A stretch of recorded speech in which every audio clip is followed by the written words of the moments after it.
Hi, this is Tavi Greiner, Astronomy.fm's Vice President of Communications.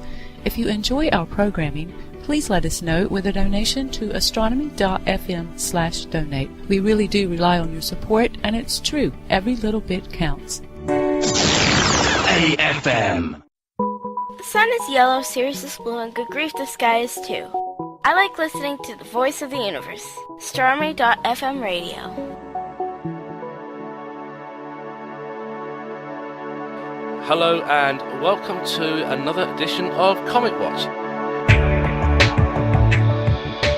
And welcome to the April Comet Watch. We've been away for a couple of months. We've all been busy doing various things, some of them astronomical, some of them involving food, and some of it also involving learning. I'm currently back being a student, and I'm trying to learn 3 Oriental languages, and I think I must be insane. But never mind. I think that about sums up the average Comet observer, I think, because we all go out and look for these things, and we don't care. We do it night after night. So, okay, let's get on with it. Enough prevarication of it, get on with it. So, latest discoveries. March 27th, Simon Lee Wu reports a Kreutz Group comet in real-time C3 images. And March the 28th, Warschat Bloomplod reports a Kreutz Group comet in real-time C3 images. March the 29th, and Simon Lee Wu reports a Meteor Group comet in real-time C2 images. March the 30th, Warschat Bloomplod reports a Kreutz Group in real-time C3 images. March the 31st, Mazanori Uchino reports 2 Kreutz Group comets in real-time C3 images. April the 1st, and Simon Lee Wu reports a Kreutz Group comet in real-time C3 images. April the 3rd, Warschat Bloomplod reports a Kreutz Group comet in real-time C3 images. And then on April the 3rd, we have the recovery of 2006 F4 periodic space watch as 2019 D2 reported. April the 4th, and Peter Barrett reports a Meteor Group comet in C2 images. April the 6th, Warschat Bloomplod reports a Kreutz Group comet in real-time C2 images. And April the 7th, Warschat Bloomplod reports 2 Kreutz Group comets in real-time C3 images. We're on fire tonight, aren't we? Yeah. I promise we haven't been drinking. And on April the 8th, Mazanori Uchino reports a Kreutz Group comet in real-time C3 images. April the 9th, discovery of 2019 G1 Pan-STARRS periodic reported. There's one from April the 8th. Warschat Bloomplod reported a Kreutz Group comet in real-time C2 images. Oh, I missed that one. Skipping back to the 9th of April, and the discovery of 2019 G1 periodic comet Pan-STARRS reported. I thought I did that. Okay, April the 9th, discovery of 2019 F1 Atlas Africano reported. And April the 9th again, Mazanori Uchino reports a Kreutz Group comet in real-time C2 images. April the 12th, and Mazanori Uchino again reports a Kreutz Group comet in real-time C2 images. April the 14th, Warschat Bloomplod reports a Kreutz Group comet in real-time C2 images. And April the 14th again, Mazanori Uchino reports a Kreutz Group comet in real-time C2 images. April 17th, and Warschat Bloomplod reports a Kreutz Group comet in real-time C2 images. April the 17th, Warschat Bloomplod reports a Kreutz Group comet in real-time C3 images. And April the 19th, Mazanori Uchino reports a Kreutz Group comet in real-time C2 images.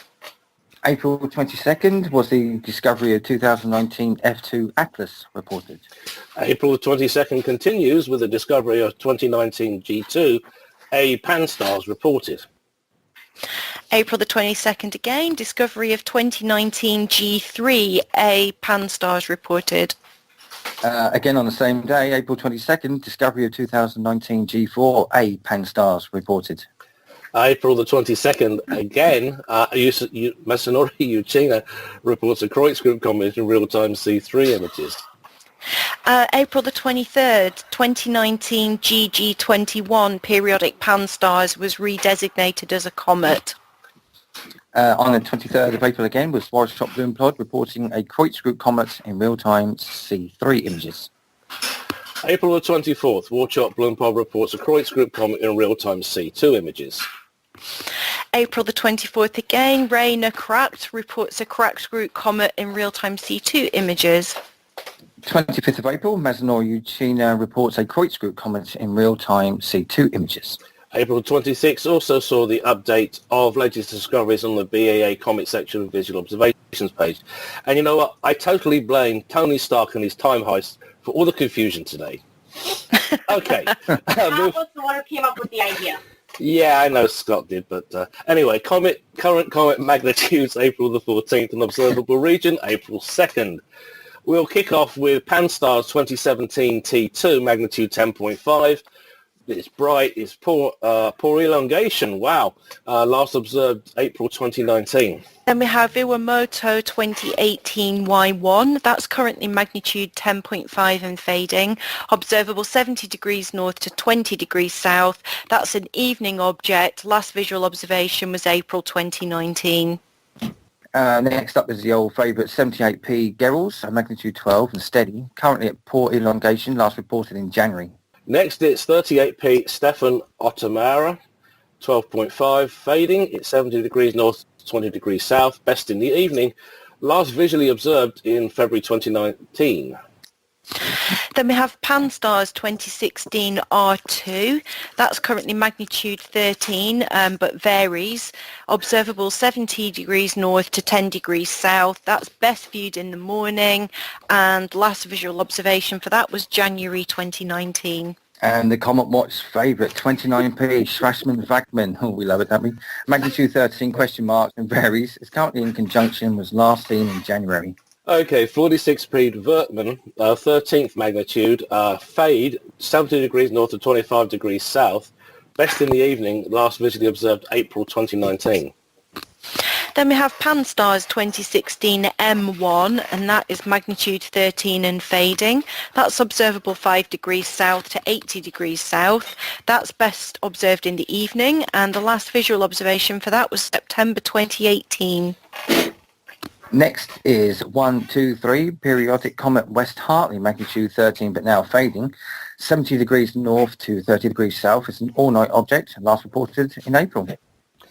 Next is Assassin 2018 N2, 13.5, magnitude steady, again at poor elongation,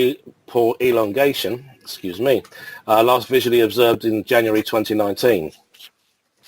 And finally, we have Atlas 2018 L2. That's currently magnitude 13.5 and fading. That's poor elongation currently, and last visual observation was in January 2019. Now, the observable region is an approximate indication of the latitude at which the comet may be seen. Obviously, under good conditions, comets may be visible outside of this range. The period when visible is for the UK, and if the comet is visible from the UK, otherwise for 40 south or the equator is appropriate. And of course the last visual observation is as received by the section. Details are often updated on the basis of observations published elsewhere. Details are normally given fully updated at the beginning of each month, but may be updated more frequently for comets brighter than 10th magnitude. And of course the date of the most recent partial update, which may apply to one object only, is given. And I will stress this, beginners will find comets fainter than about 7th magnitude difficult to locate. And please go to the comet section page for visual observations for information on positions and finder charts. They do have a really, really great set of charts there. I also suggest using the Sky Live and click the Comet tab. You put in your location, you look at the time you want to do either the observation or the imaging, and it'll give you a fairly good idea if it's going to be visible or not. Two very, very good sites, and I really do recommend them. It's a personal recommendation, of course, but that's what you get. Okay, Neil, how would you like to do the next bit, please? Yes, would our guest like to introduce himself, please? Hi everyone, I'm Richard, and I represent UKMON. Okay, so for people who don't know, that's the UK Meteor network. Now, so how long have you been involved with UKMON, Richard? Ooh, it's been quite a while. I think it's coming up 7 years. Actually, it has been 7 years, just recently. So do you want to tell us a little bit about what UKMON is and does? Well, UKMON is a network of cameras, relatively simple to set up cameras that monitor night sky every night, well, as long as the weather permits, and we record meteors. And, well, it's been 7 years. I remember the beginnings where we caught a meteor across the channel with the French network because there wasn't anything in here. And that pretty much marks the birthday. Wow. Now, The meteor was nothing spectacular. It was just normal. well, I would disagree. I think the nice thing about meteors is they actually can enliven an evening, particularly if you get a really nice foliage or fireball. And of course, what a lot of people don't always realise is that a lot of the meteor showers that they see on a regular basis throughout the year have parents which are comets. So hence, Comet Watch has because it's an interlinked subject as far as I'm concerned. Yeah, absolutely. And those that don't come from comets come from asteroids, which may well have once been comets. So definitely linked. Absolutely. Yes. We can see quite a lot from the comets. And you can definitely see visually the difference between a comet, meteor shower, or anything else that is not a softer material. It tends to burn a bit brighter, and there is an explosion at the end. So, is there a difference in apparent velocity as well with the different materials? There tends to be, yes. It's not always a rule, but yeah. So how many cameras do we currently have in the UK on the network now? I know we have 3 in our house, but... Well, there's 3 in my house as well. Altogether, over 30, and some of them are down to maintenance, some of them are improved. So I think it's coming up 40 now, right, with expansion and people adding. They first get 1, and then they get 2nd, and then they get 3rd. So yeah, it's growing very quickly. So is 7 the record, or does anyone have more than that? I know of one person on the network with 7. Well, that same person that had 7 now has 8. Oh, really? Yes, it's very addictive, it has to be said. I have no idea how Richard manages to process all the data, and he hasn't shared with us how he's doing it. It must be automated. So do you want to tell people a little bit about how those cameras work and what they're actually recording? Okay. Well, the cameras are fairly straightforward CCTV, small 1.2 inch chips, and they're converting analog to a digital format. So you can plug it with Dazzle to your computer, and there's a software running which is loading the live video feed, and it's analyzing it for any change.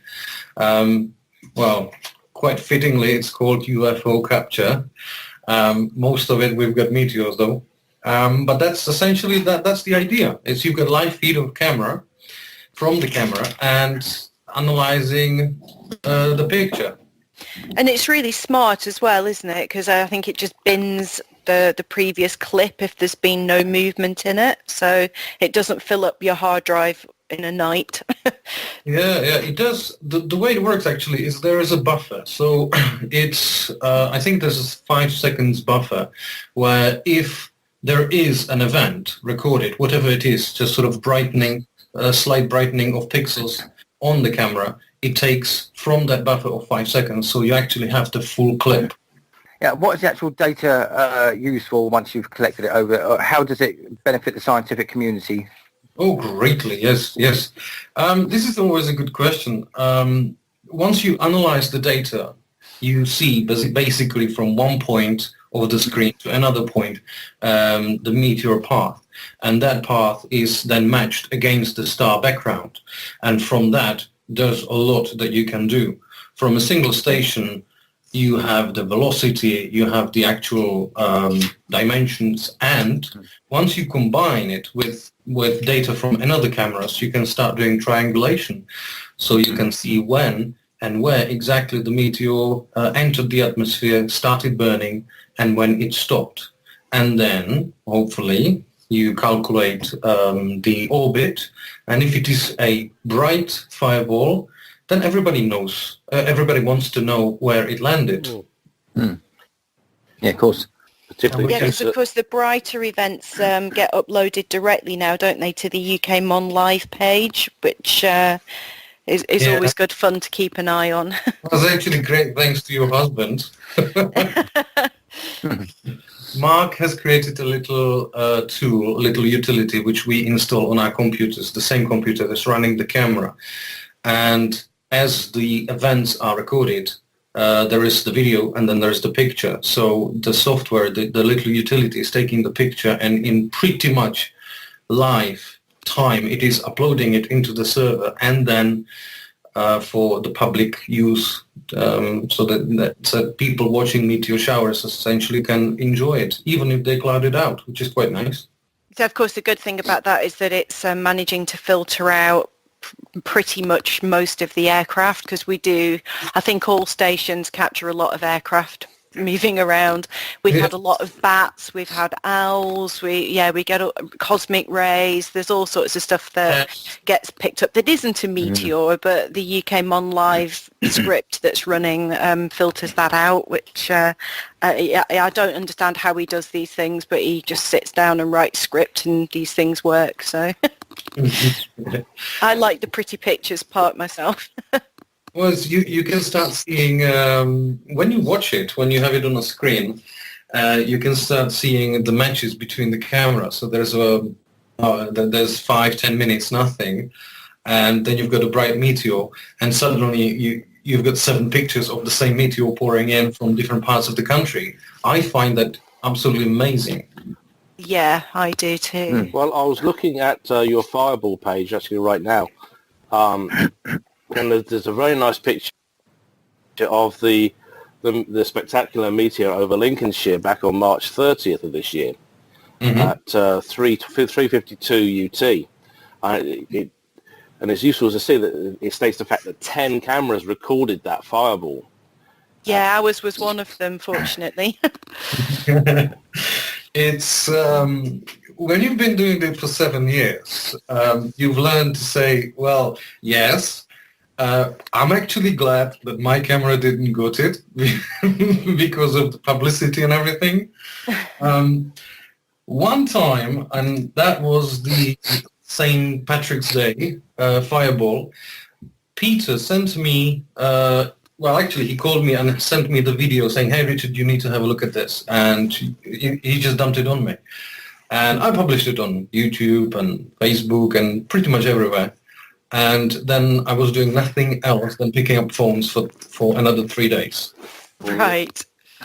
I can imagine, because I have memories of driving to work from Bedford to Milton Keynes, because people were seeing this bright thing in the sky and they couldn't figure out what it was. It was about, I was probably say about 6 o'clock in the morning. And I thought, I know what this is. And I waited, and then my phone rang. It was one of the reporters from one of the local radio stations. Says, Nick, you're into astronomy. What the heck? What is it? Are we seeing a UFO? I says, no, mate, it's Venus. And it's like, just the way I just tossed it off, I was thinking, no, mate, it's Venus. Oh, he says, great, you just told the whole of 3 counties it's Venus. Oh, great, thank you. But that's I can understand that's the way it gets. So something, an event happens, then people, they suddenly want an expert, and preferably a local expert, to discuss it. And of course, to me, the real importance of networks like UK Mon is it's an old favourite, the Chelyabinsk airburster. That came in completely from an unexpected position and direction. Nobody was thinking about it, but all the dash cams they have in Russia a lot of people recorded it on dash cams, and that I'm going to be honest, that's the main reason I've got a dash cam, and I make sure it's running if I'm driving at night, because it's got GPS enabled, and you can basically get a picture. It gives a video that's going to show a location, a time, and a date. So you can upload that straight away when you get to a suitable point, and whoever needs to get it can get it, and the whole thing can be analysed. Particularly if you can say, well, I was driving in this direction along this road at this time, they can plot exactly where the picture's from, and when they get the other pictures in, they can use that as a reference, so they know where observer 1 is, they know where everybody else is, and they, as you say, they can now triangulate the whole thing, and even more important, work out where it came from, which in today's space environment is very important. Yeah, I still find it incredible that the software can do that, that tiny fragment, we know exactly where it originated, and yeah, I think it's really awesome. And then it designates it belonging to meteor showers that I was previously unaware of even existing. There seem to be so many meteor showers that I wasn't aware of. But you know what that is, right? No. It's because of camera networks like ours, because they churn out like 100,000 meteors every year, and you have a lot of data in there, and then people start to analyze different meteor showers, and their catalog updates, and what was once all considered as Perseids, it's not, it's probably a few different ones. So you end up with a list of 900 meteor showers. Yeah. Well, one of the things I always say is this, that there are some very good books for meteor showers. One of the ones I have in my library is by David Levy. It's a guide to observing meteor showers. And he lists, I think, pretty much most of them. The International Meteor Association, organization, which I need to remember to rejoin next week, is also puts out very good and accurate star charts for all the showers, both in the northern and southern hemisphere. So we have a lot of information there, and when we get these meteors, we can now backtrack them and say, well, yeah, this is from this particular shower, or hang on a minute, it's not. It's actually something. This is something completely out of the blue. We weren't expecting. It happens. And it's not as straightforward. I didn't actually know until quite recently that the radiant of a shower moves during the period of the shower's activity. I don't know why I got to my age and not known that, but I didn't. So it's got to be quite tricky being able to accurately assign every event to a particular shower if the radiant's moving. So how does the software do that, Richard? Well, what's even better is that you have different streams of debris in the path of that meteor shower.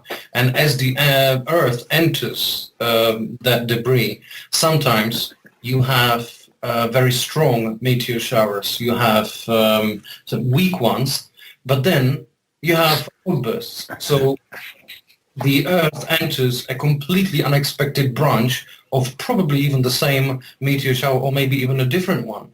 And these are the events which we are most interested in. It's the unexpected. Right. Now, sorry, I was going to say, just in case anybody's wondering, I know that a lot of places have Android and iPhone apps. Does UKMON have an app? No. We are working on one. Good. I think a lot of people do this stuff in their spare time, so I know everybody works very hard. I know takes a while to get new. I mean, it's not easy writing an app. It's a lot of work. It's a lot of work and a lot of resources. I do that for a living, but UKMON, we are focusing on the live first, which is done, and then it's the archive. We want to bring the live to public for the meteor showers and for the fireballs. And archive plus an option to filter some data for example, for radio meteor observers. And once we've got that done, which is very close actually, then we'll look at building some app, and it would be for visual observers, yes. You see, I've been interested in the radio stuff as well, being a radio amateur. I have played around with what they consider an exotic mode, which is bouncing VHF and UHF radio signals off the ionized trail in the atmosphere, looking for a long path signal and to see who I can actually get a contact confirmed from. I know some guys that do it with Aurora too. So, but yeah, I get the messages in one of the RSGB groups for that type of stuff. So that would definitely be of great interest to me as well going forward. I think the great thing about radio is the fact that you're still detecting meteors when it's cloudy and raining, so Absolutely. you can still participate. Well, there's a lot of data being produced already in the UK. Radio astronomy has a very large history here. Yes. Do you think that's partly due to Jodrell Bank or other influences?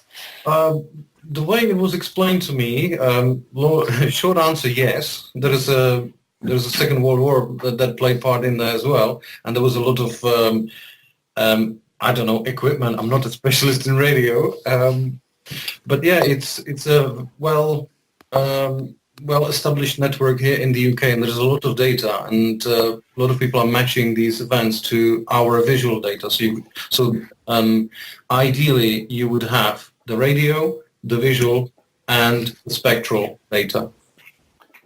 Yeah, because we actually do have a member that's just put a grating onto their Meteor camera to try and do spectroscopy on that, which is a really good idea. I was actually on a spectroscopy workshop yesterday to refresh myself because it's something that I've not actually tried. We have the stuff, but I haven't worked with it personally yet. My husband has, but I haven't. So, yeah, it'd be really good to do on meteors. It's a bit challenging because you need to calibrate that mask first, and then you can see the composition of the meteor. That's very interesting, especially when you're looking something very, very large, some very ball-like event. Everybody wants to know what the composition is. With a spectral, then you can definitely say so. Now, I'm having a look around your website as we chat to you. Could you tell us a bit about SCAMP, please? SCAMP is essentially a branch of UKMON. It is a different type of cameras. Most of us, those 30-plus cameras, use very sort of cheap setup, these very cheap CCTV cameras, where the SCAMP has 360-degree view. It's all sky, and they are a bit more expensive, and they use completely different software. What is the difference between SCAMP, FryPon, and UKMON? Okay. Well, UKMON, that's basically the big network. That's most of the cameras are set up the standard way that we've done for the last 7 years. The SCAMP is the UK branch of the French FryPon. The cameras are connected to France. They are controlled by the French team, so the French team can pull out any information from these cameras in the case of an event. It's very interesting because it's using completely different methodology of detecting the meteors, and I personally think it is a future. It's completely digital, it's actually open source, and the only downside is that they are about 3 times more expensive than our current setup. But like with technology, the price will go down, the cameras will get better, and look at what can be done with Raspberry Pi nowadays. Exactly. Yeah, there's a few people testing the Raspberry Pi setups currently, aren't there, on the network? Yes, there's 2 or 3 people. The Raspberry Pi has a module which is roughly the same, and the beauty about it is obviously it's running Linux and it's completely open source. It's not connected to anything. It's very clever. It's very clever because it's doing the analysis of the event right on the board. So you can, there's a lot of potential there, and especially it's extremely cheap. And of course, you don't need to have a dedicated PC running 24/7. Well, you have just that Raspberry Pi camera. Yeah. What's the faintest meteors that these systems can usually detect from a good dark sky site? Very interesting question. With the legacy hardware that we have, the limiting magnitude is maybe 1, maybe 2 plus. With the Raspberry Pi setup, which is, say, maybe half the cost, you can get to +4 magnitude. And for meteors, this makes absolutely huge difference. Gosh, yeah, it will do. Because the amount of data that you can gather and the detail that you get from monitoring a meteor shower is absolutely immense. I know that CAMS is running in Belgium and Netherlands. And I actually went there to see the setup myself. And it's absolutely normal for them to get +4 magnitude meteors. I thought, wow, this is insane. And I think the one that we're currently testing has a wider field of view as well than the other cameras have. Slightly wider. Yep, it has a slightly wider length, but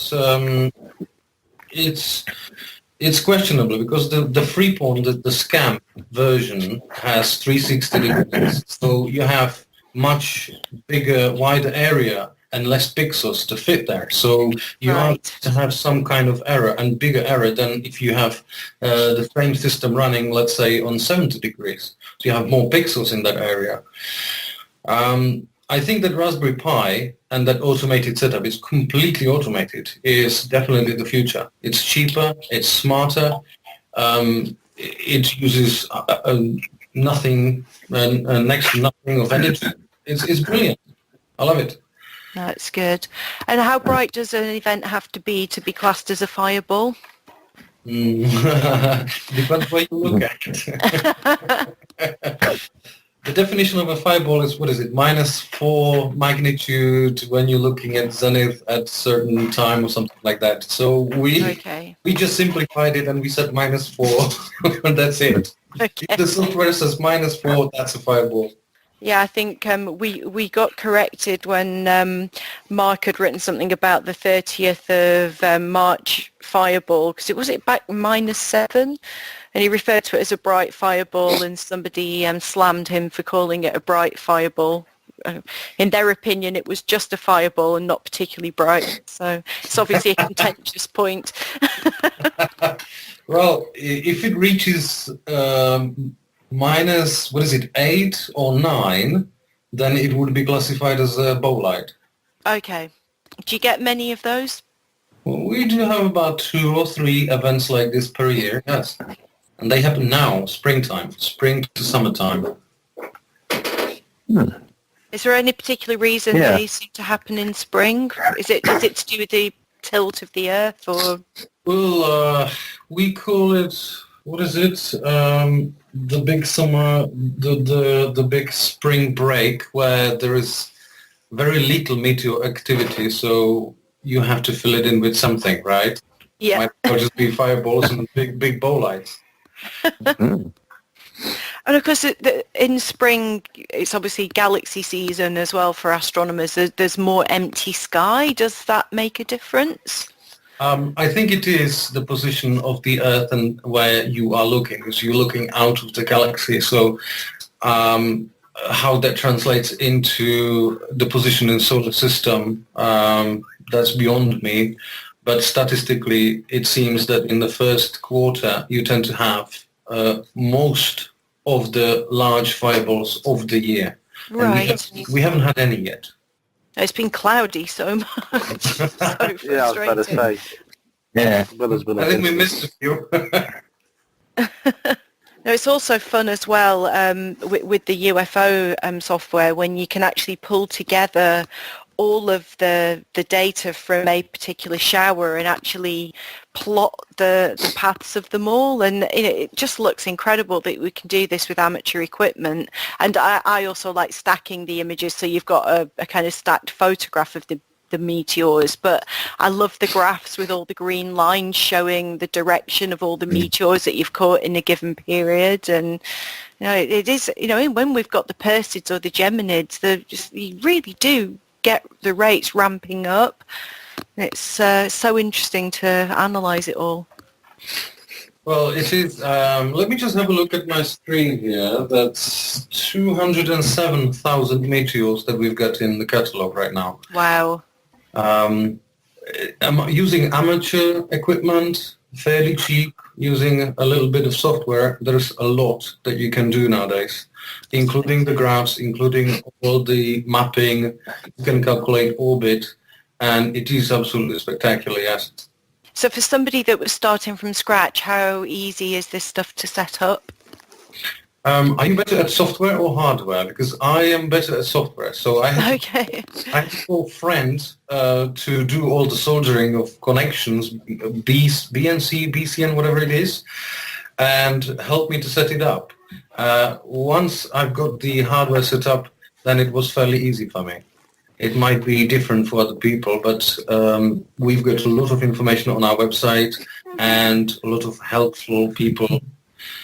We have sessions over Skype, so that's absolutely fine.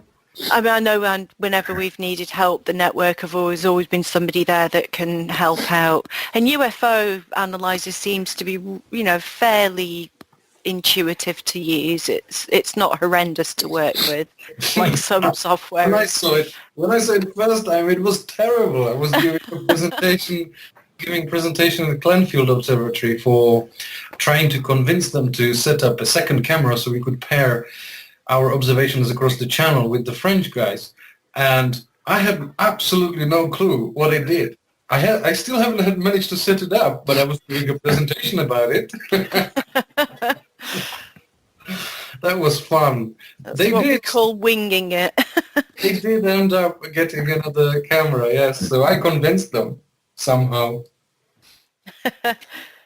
Do you have any all-sky cameras on the network? Sorry, say that again? Do you have any all-sky cameras on the network outside of the Fripon side? Do we have old ones? All-sky. Oh, all-sky, sorry, yeah. We have a few, but I think that if you've got 360 view, then you would have to have a bigger chip, and with a bigger chip, that's a lot more computing power, and whole setup would be a lot more expensive. So for the purposes of getting just a nice image, a fairly cheap setup would be fine, but don't have it set up to gather data like the normal cameras. Right.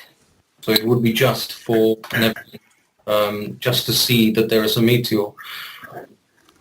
How do you go about analysing the data if you have two meteor events in the same time frame?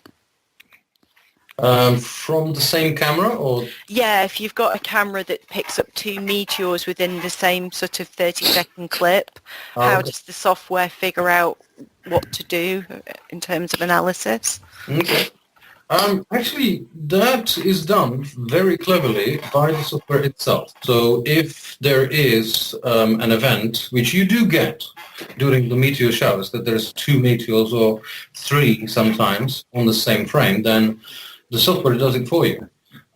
There are methods of processing that event. So you save it for one meteor on the second and then the third separately. So you do get three different events. Right. Clever. I'm looking around the site at the moment, and I do like the way you've got PDF set up to show how to set up programs like UFO and everything, and give you the information needed to set this program up to run. I'm looking at the PDF for UFO right now. It's a quick reference guide, but it really does help a lot of people set up software. I handle hardware and I can do software, but I prefer staying to the hardware side. But it's nice to have a decent reference guide available, because I think this is where a lot of problems start, particularly for people who are getting into imaging and stuff and want ortho cameras or to do Meteor cameras. There's very little reference material available and telling them how to set things up.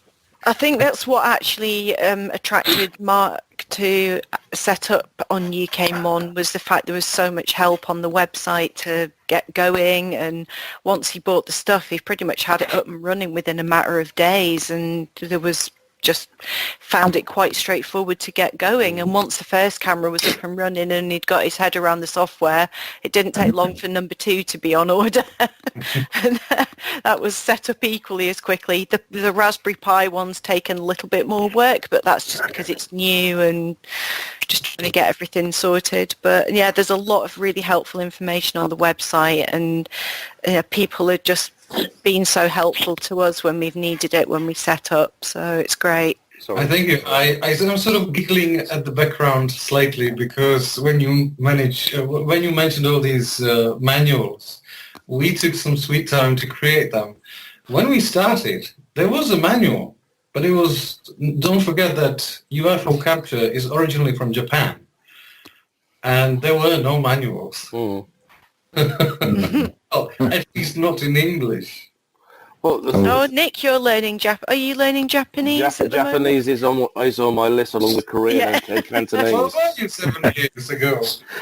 But I really do like your introduction to CCTV meteor monitoring. That really does. I'm just flicking through it as I'm talking to you, and as Mary and Neil have been asking you questions.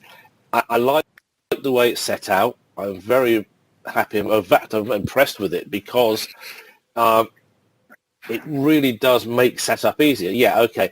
If you're into computers, you can pick up a CCD off the shelf and just automatically know what to do. Brilliant. But when you're coming into this, as a lot of people are, they're probably their first thing they want to attempt is a Meteor camera on top of the shed or something. This really does help you to understand what's needed. And I really like the fact that you talk about GPS dongles, internet connections, and what is actually involved in it. You make it clear what program does what. And there's some, let's say the link to this site will be on the show notes on the YouTube video, because this to me is probably one of the greatest things. I'm involved with, I signed up and have the app for the American Meteor group, and I'm going to be honest, this is really much further advanced. Yeah, they've got a great website and stuff, and a lot of information there, but my issue has always been is getting the people who are starting the information they need to understand what they need to do and how it has to be set up. This is light years ahead of what I've seen in a lot of places, I have to admit. It is very impressive. I'm just looking through it myself. Yeah. So what can we expect, Richard, for the Eta Aquarius that are coming up very shortly? You got me. Mary, can you help me out? No, it's one of the lesser known showers. I think the biggest problem we have with the Eta Aquarius is the radiant is quite low for us from the UK, but that doesn't mean you don't see anything.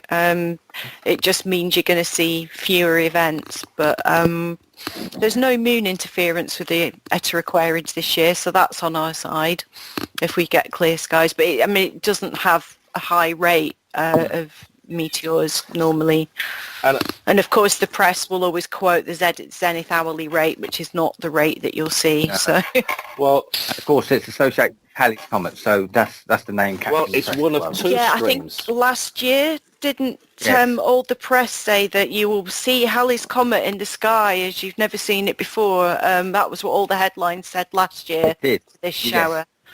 It's just like, what are you talking about? Looking at the data from the data pack, have 138 recorded orbits plots. So we did record some of these Eta Aquarius. Okay. But because of its position, it's very rare for us to get enough of data. So it is less a sort of monitored shower. We don't know much about that yet. So for those who are wondering, this is one of 2 annual showers originating from Halley's Comet. Its meteors are identifiable between April 21st and May 25th, with a broad maximum around May 4th and 5th. Most of these will appear as fast streaks, and the brightest may leave long-lasting trains. That's according to David Levy. That's the man. I just wondered also, Richard, another bit of a historical one. This is just personally because I've been watching the Sky at Night program recently, dated from about 1980-something. Patrick Moore was talking about the Andromedids that were associated with Biela's Comet, which split in two in about 1846, and there was a huge shower a few years later after that. I just wondered if there's any signs or that that the Andromedids are still about. Have you ever sort of been able to track one, or there's no data available for that? Still in November. I'm just going through the archive. Yeah. And I haven't got any here, unfortunately. But I have definitely seen that on the screen somewhere when I was analyzing the data. So they have been recorded. Again, I think it's probably the shower isn't as active. No. But yeah, I mean, don't forget that what's happening is you have showers, you have data for some showers which were called something, and because you have 900 identified showers now, they are being sort of renamed, duplicated, and it has become a big mess. There's a Perseid shower being separated. You've got the Taurids, which northern and southern streams. So there's a lot happening, and they are being sort of renamed. But there is a lot of confusion in naming of these new meteor showers, because you have to record something and then you have to confirm it. Of course, yeah. That's an ongoing process, because everybody wanted to have meteor shower named after them. So yeah, we got 900 of them. Wow. I didn't realise there were that many. I mean, it's insane, isn't it? It is, yeah. And we are using a catalog. We are using a catalog for detection and for analyzing, and that's a fire catalog which is about 5 years old. We now have a third iteration of it. And if you switch to that catalog, you can see that there's a lot more definition between the meteor showers. It's quite interesting because that is data being analyzed by professionals, but that data is produced by amateurs. How much pro collaboration do you have with the data? We are pretty liberal when it comes to sharing the data. We share it to the Edmund catalog, which has nearly 6 million meteors, and there are 3 different catalogs available, and they are all being compared at the same time, different ways. They can be used for studies of different sorts.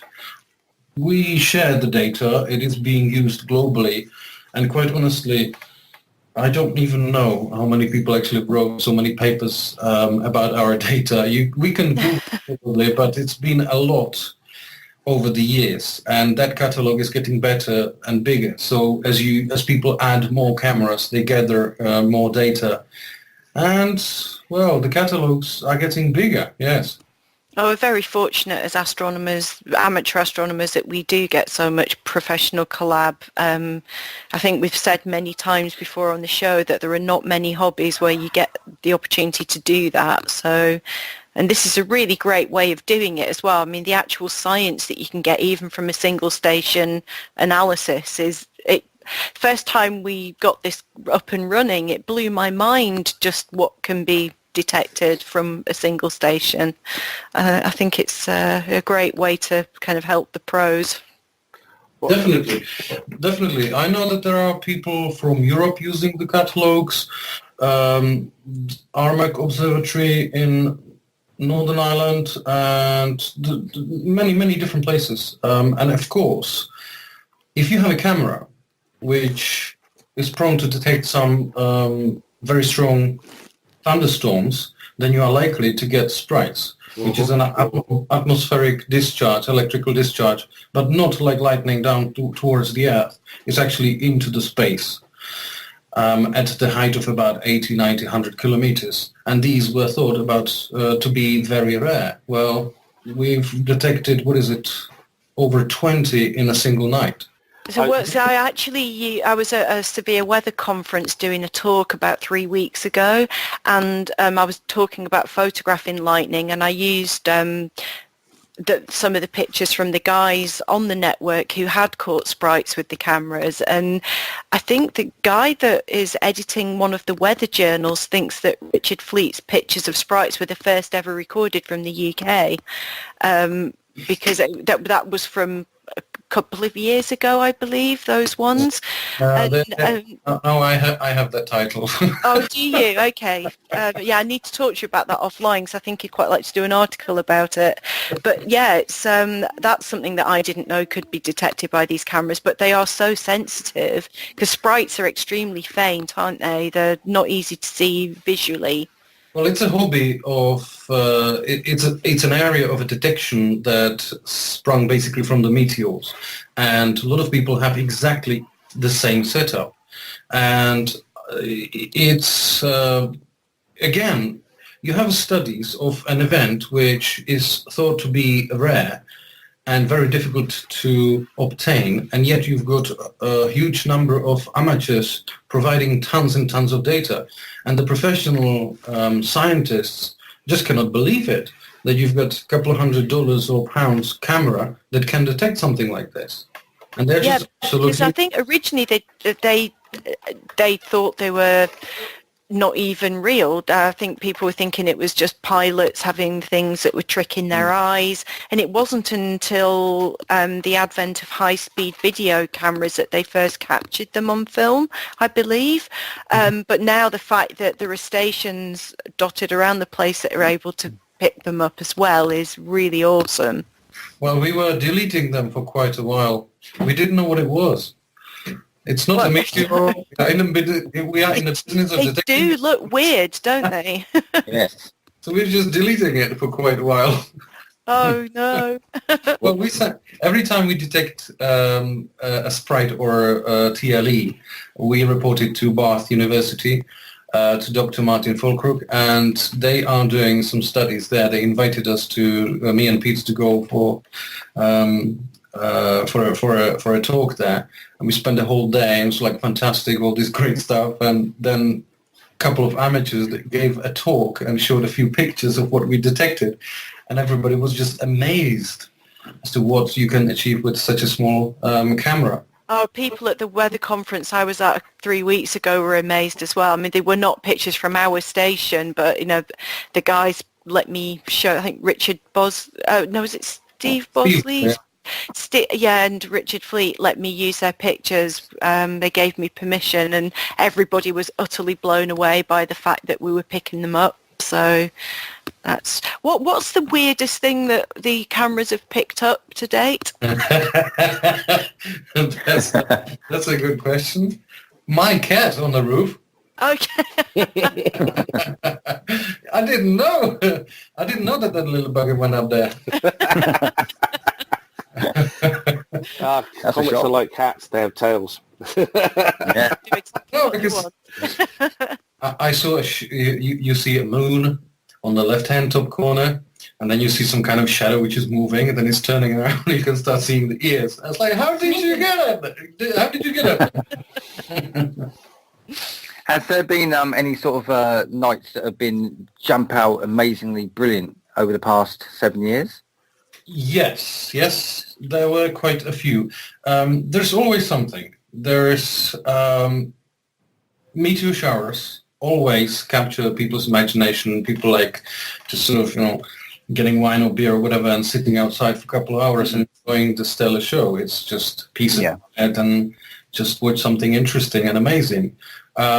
That changes every year. Every year there's different conditions for the Perseids. I personally love the Perseids because it's nice and warm. You grab a beer and watch the sky for 2 hours. Then there was the event of bringing the pictures live to people across the social media. So we did that. That was very special. We had it on screens running and everything. So every time the conditions are different, there is something being added. And there were the times where you're frustrated completely because it's clouded out and it's England. So Yeah. it's special. It's special. It's every time is different. But then the most special for me is probably the fireballs and the St. Patrick's one in, 2016, I think it was. That was a pretty special.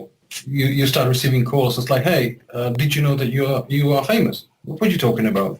Just go and buy some papers. So I did, all of them.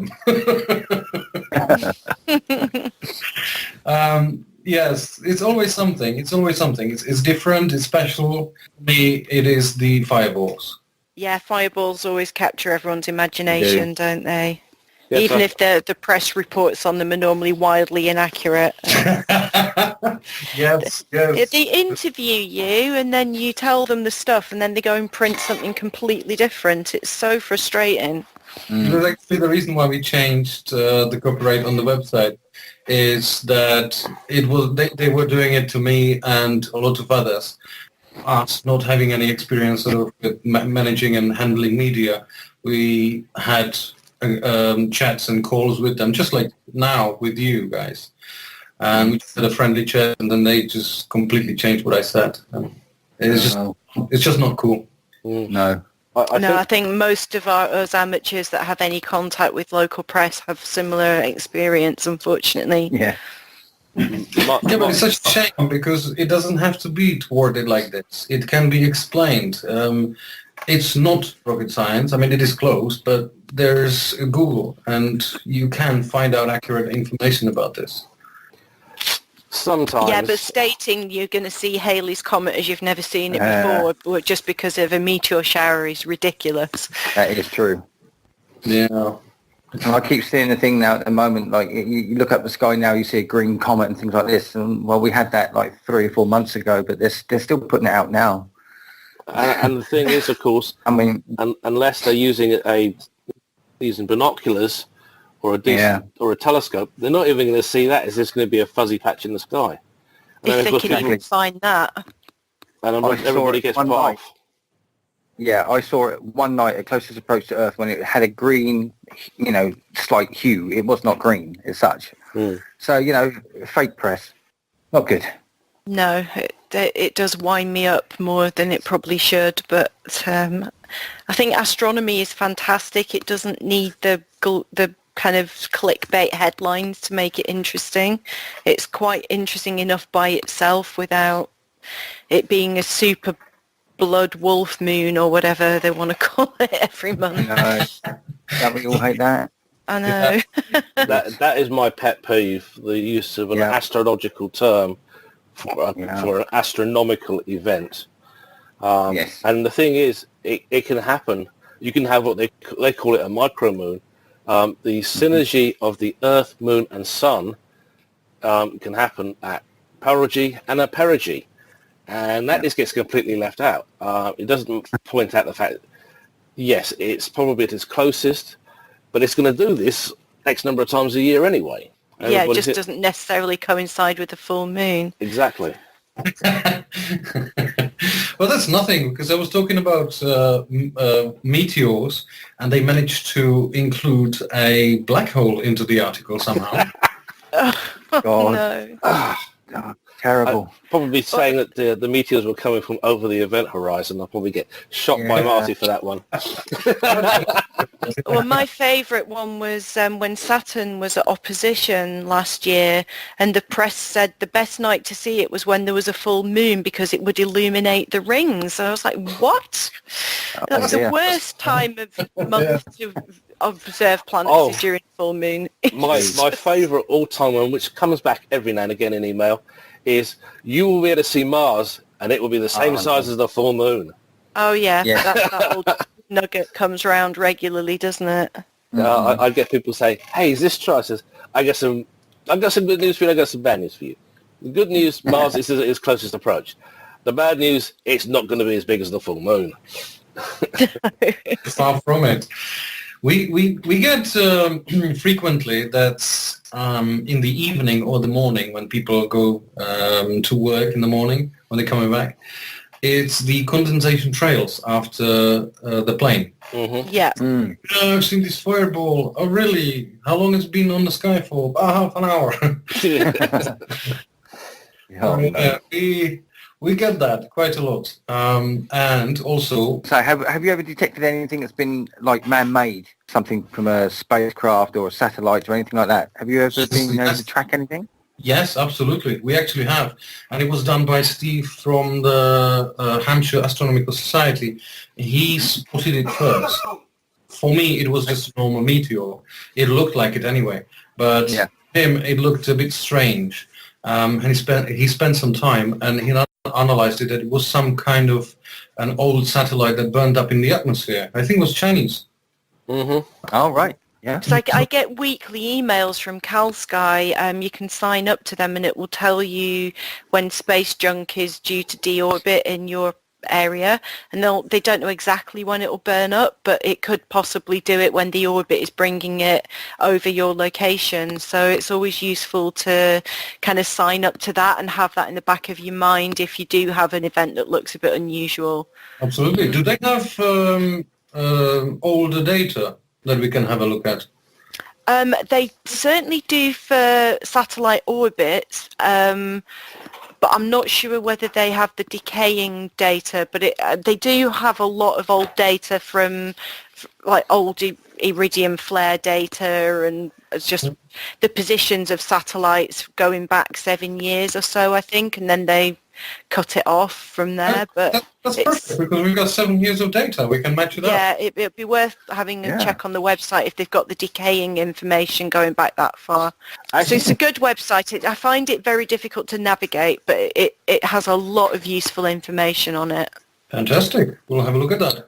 Yeah, well, I'll ping Nick. I'll ping the link over. Then we can put it in the show notes as well. That would be great. That's a good idea. If anyone wants to sign up to that, because they'll send you information if you've got a transit of the moon or the sun by the brighter satellites as well. So one day I will manage to get the ISS crossing the moon, but it's not happened yet. Maybe you want to have a chat with a few of the people in the Northolt group, Mary, because a couple of the guys, one of the guys there, he's got it down to a T. Getting transits to the SAS blocks. Oh yeah, he's a good old boy. He nails them, doesn't he? He nails them. He gets gets all the capsules going up, docking and undocking. I've seen one visually transit the sun when I was doing a sketch. I was looking at the eyepiece drawing the sun in H alpha, and a satellite just zoomed across. And it was so quick. I mean, it's a fraction of a second to transit. So you've got to be on the ball and ready for it if you're going to do it. I can imagine, because the other day I was doing a bit of sunspotting myself, and nothing to do with satellites, but a terrestrial aeroplane went straight across the sun's face and scared the holy moly out of me.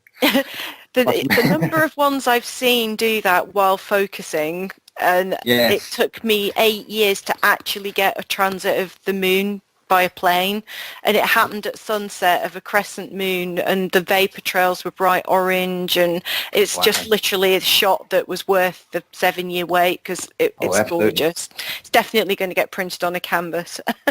So slightly off topic there, but that is nothing new for us, Mary. No. So Richard, where do you see yourself in 7 years' time? If we was to come back and do another show in 7 years' time, what would you hope to have on the table for us to talk about? How would you have advanced? Well, it took about 30 cameras in 7 years. That's 60 cameras. I think that there's a lot of interest in meteor detection. The analog hardware that we are using is it's slowly fading out. I think there's going to be a new era of cameras, completely digital and completely automated. And when that happens, there will be a lot more data than we have now.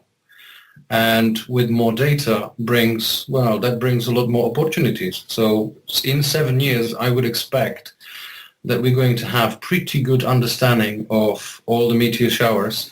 And what we will be interested in the most is the unexpected, is the outbursts, is the insane showers. And they do happen. Yeah. Oh, the fireballs are still going to bring a lot of people's interest.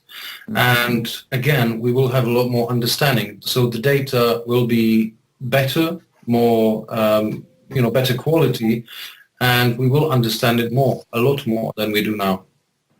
And of course, the other thing is, the nice thing is if you've got a CCD, you can put it into a housing, give it a fisheye lens, and use that as well. I've actually got, he says, my all-sky camera sits at my feet at the minute because I've never had a chance to get it set up over here in the States. But when I'm back in England, I'm going to be in a relatively dark sky area. So, yeah, that's going to be going up. I think my data bill is about to go up on my mobile, but you can't have everything. I've got a very nice little Sony camera in a waterproof housing with a fisheye, and I'm going to be. I'm actually, as soon as we finish the show, I will be signing up for UK Mon. Fantastic! And as soon as I can, I'll probably have to bring the camera back in my luggage, so that may get online quicker than everything else. But when are you due back, Nick? End of July. I think. Yes. I'm waiting on passports. Right. In time for the Perseus, look. In time for the Perseus. With luck. Indeed. And if I can... Have his camera up. Yeah, be nice. Eating cockles and drinking beer, watching the Perseus. Saying that, we really do have to do that comic watch at the pub. I'm not eating cockles though. No, that's okay. Yeah. I don't know a pub that actually sells cockles, but they do sell other food, I believe, and get a decent pint of IPA as well. Yeah. Oh dear. Well, now we are totally off the topic. Actually, thinking about it, there is a BAA section meeting in New York on the 18th of May this year. Details are available on the BAA website and on the section websites as well. Everybody's welcome, whether you're a member of the BAA or not. And of course, the advantage of joining the BAA is that you can read papers on comets published in the journal, and actually get them sent to you as part of your membership, which is, I always think, a very nice thing. What else can I think about? I'm just trying to make sure we've covered. Oh, yes. 2017 T2. It's thought to be binocular, isn't it? Yeah, as of autumn onwards. Now, J.J. Gonzalez has observed this visually in March and April, rather brighter than the magnitude expected, if the electronic observations are corrected for aperture. The likely peak is still uncertain, ranging from faint binocular to obvious naked eye visibility. And I'm going to say this, because I'm always going to say this. Comets are a law unto themselves. A comet that is predicted and is following the path to be a naked eye object can suddenly change its mind and then shut down for any number of reasons. And that is why I think we image them, we observe them, and the professionals are really having fun doing the science, because let's face it, we came back from Kacerek. I can never say it right, so don't start writing letters to me about it. Churyumov Gerasimenko. Thank you. And it completely threw every book that had been written about the last 5 years prior to Rosetta completely out of the window. They're all going to be rewritten. And it's happening slowly, which is why the asteroid material capture missions at Ryugu and Bennu are so important. And let's face it, some of our meteor streams are also enriched by asteroids.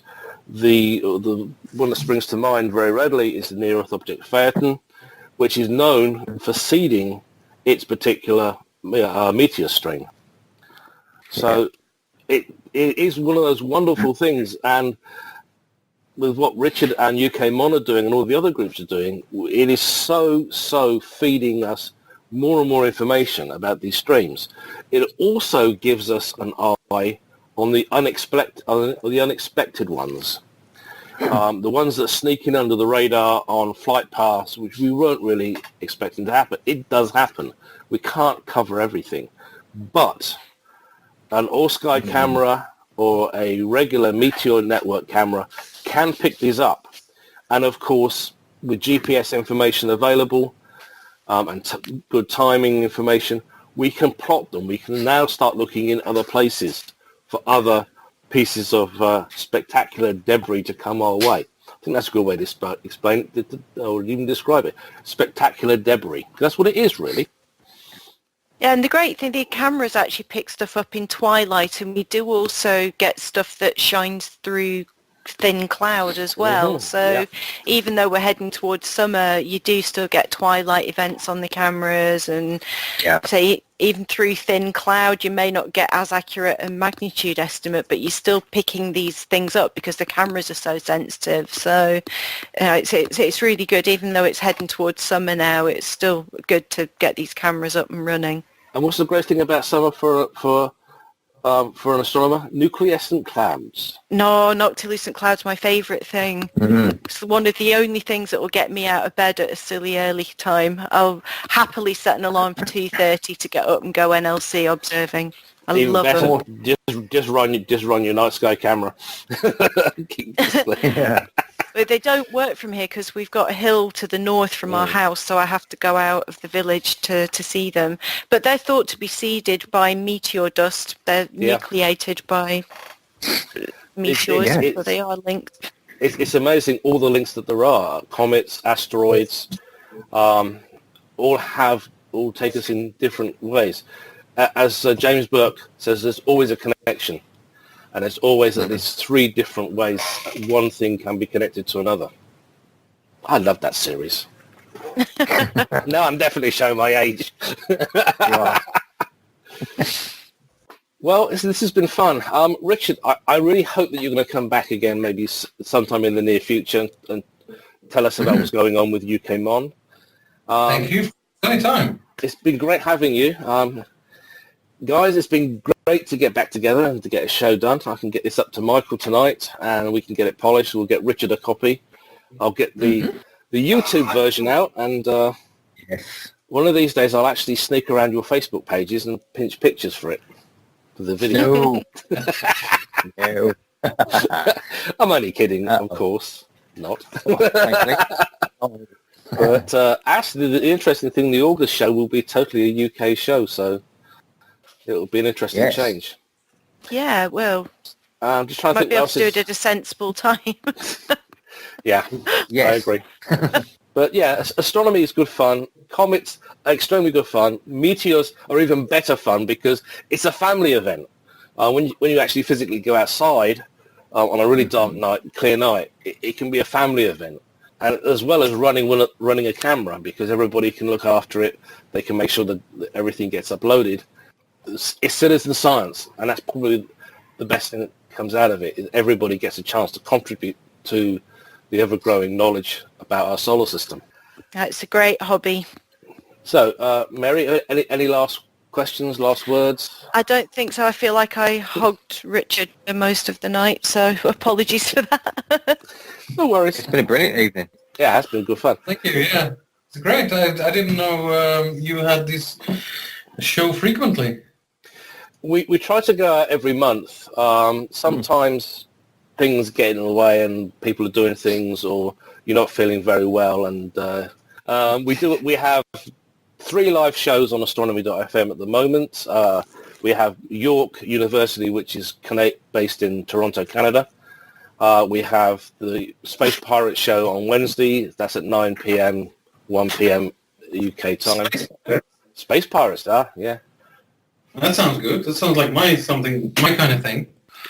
Just tune in. I'll send you a link to the radio stream, and you can have a listen in on Wednesday night at 1 o'clock in the morning. All right. There's the Event Horizon, which I also publish onto YouTube, which is it's a little bit more laid back. We talk about any astronomical news really, and we have a bit of fun. Sometimes Star Trek creeps in, the Orville, even Dan Dare's crept in on a few occasions, if I'm honest. Oh, yeah. So everybody's seen Orville, yeah? Yeah. First seasons. I'm on the second season. Well, I've finished the second one. I downloaded it perfectly legally from the internet, and I was just wondering, since when Orville got good? I think the biggest issue was people had issues with Seth MacFarlane. He did Family Guy. Yeah. Well, I'm just saying that there was a completely different sort of style and of writing of these shows in the second series, which I do like much more than the first one. He is trying to be less funny and a bit of more of an actor, actually, and it's really good. I like the second season Orville much better than the first one. I think for a lot of people, when the really die hard, you can't take you can't take the stuffing out of Star Trek and make fun of it. Calm down a bit, and they started realizing that if you really pay attention to who's actually the guest stars on the show, they have a lot of Star Trek alumni. They've had they have Robert Picardo, and he's with the Planetary Society. They've had the guy who was playing Dr. Folix on Enterprise. They've got Marina Sirtis playing the school teacher on board the Orville at the moment. Yeah, I could. And they had Tuvok. They had Tim Russ playing an archaeologist. Oh, yes. And it was just great. I have to look out for that. I've not seen that myself, but we're really enjoying Discovery, Star Trek Discovery. Wait a second, you haven't seen Orville? No. You haven't seen the Mary, you don't know what you're missing. It's better than Discovery. Oh, yeah. I mean, I'm not that much of a Star Trek fan, but even I've seen it. I've seen a couple.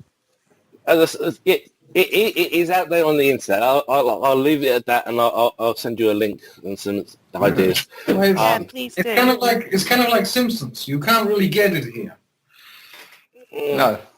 because you can't even visit Simpsons website from the UK. Really? No, well, try it. It says that it's not available in our bloody region, is it? Oh, I can tell you how to do that. Oh, that's easy. No, it's fine. I perfectly legally downloaded all of the versions already. Yeah. No. I can watch TV anywhere in the world if I want through the computer. Bloody geeks. Absolutely. Live long and prosper. Oh, God. But I was just saying that if somebody actually created a channel which runs Simpsons 24/7 or Star Trek, whatever, then yeah, I'd be one of the first to sign up. well, Netflix has most of the Star Trek universe. Enterprise, the original series, Next Generation, Voyager, and DS9. They've got the first season of Discovery, and I believe Netflix US, I'm not sure about Netflix UK at the moment, but they definitely have the first season, maybe the second season of the Orville. I think in the UK there is the first one as well. Yeah. I'll definitely look out for that. Yeah, but there's a lot of Star Treks. Even the new one, was it called Discovery? Discovery, yeah. Yeah, I had to. It took me a few episodes to get into it. It's quite different from the others, but I really, really enjoy it. Yeah, the first season there was a lot of Klingon to my taste. Okay, I think at this point I can imagine Michael getting his timer out. We're the only show on astronomy.fm that can overrun with impunity, I'm told. That's Draw the line at Star Trek. Well, no, it's just that because of some of our past guests, they're terrified of editing the show. Anyway, so I probably think the best thing to do at this point is probably to wrap the show up. It's great to be back, everyone. We're going to put our heads three heads together. We'll set up a date and for the next month's show, which is May. Probably try and do it mid-May this time instead of the end of the month, but hey, such is life. So from me, it's good night. And good night from me. And good night from me. And goodbye. Good night, everyone. Bye. We hope that you've enjoyed this program from AFM Radio, the broadcast service of Astronomy.fm. This program has been released under Creative Commons license. Please contact us for details. You may find more of our AFM original programs on our website. It's really easy to find us. We are Astronomy.fm. You may also find us in the iTunes radio listings near the top of the News Talk section, and also as an iTunes podcast selection. We'd love to hear your comments. Please email us at radio@astronomy.fm. Thanks so much for being part of the voice of astronomy around the world and across the known universe. This is Astronomy.fm Radio. Hi, this is Tavi Greiner, Astronomy.fm's Vice President of Communications. If you enjoy our programming, please let us know with a donation to astronomy.fm/donate. We really do rely on your support, and it's true, every little bit counts. AFM.